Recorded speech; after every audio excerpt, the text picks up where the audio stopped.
ගෙදර කවුරුත් නැත්තම්. ඔයාලා ගමකට හරි කොහේ හරි ගියාට පස්සේ තමයි ගෙදර අර විදිය නිකන් අපේ භාෂාවෙන් කිව්වොත් පිස්සිගේ පලාමල්ල වගේ තියෙන්නේ. මිදුලක් අතු ගාලා නැතුව තියෙන්නේ. ඉතින් මේකෙත් කියන්නේ ඒක. තව ඒකෙන් අපිට හිතන්න පුළුවන් පරිකල්පනය කරන්න පුළුවන් මොකක්ද? මේ ගෙදර ඉන්න මිනිස්සයා ගෙදර නැහැ. එහෙම නැත්නම් මේ ගෙදර ඉන්න මිනිස්සයාට ලෙඩක් හැදිලා නැගිට ගන්න බැරුව තමයි ඉන්නේ. වැඩක් ගමනක් කරගන්න බැරුව.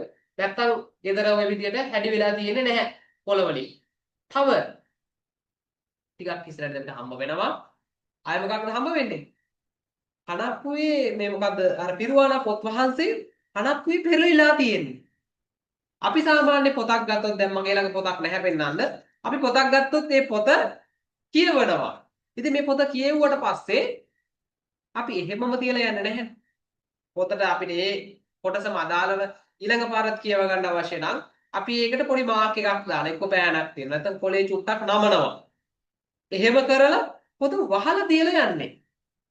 හැබැයි මෙතන මොකක්ද කියන්නේ? කනප්පුඩ පිරුවානා පොත් වහන්සේ පෙරලී ඇත. ඒ කියන්නේ මේ පොත බලපු කෙනා මේ පොත බලන ඉවර කරලා නෙමෙයි මෙතනින් නැගිටලා ගිහිල්ලා තියෙන්නේ.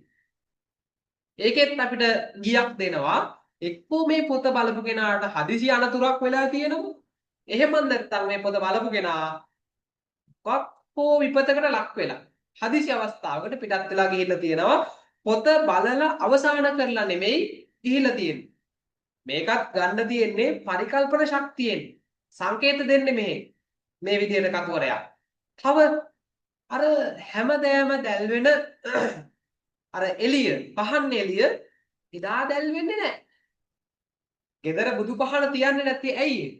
ගෙදර කවුරු හරි නැත්තම් මේ පහන තියන්න ගෙදර කවුරු හරි ඒත් නැත්තම්.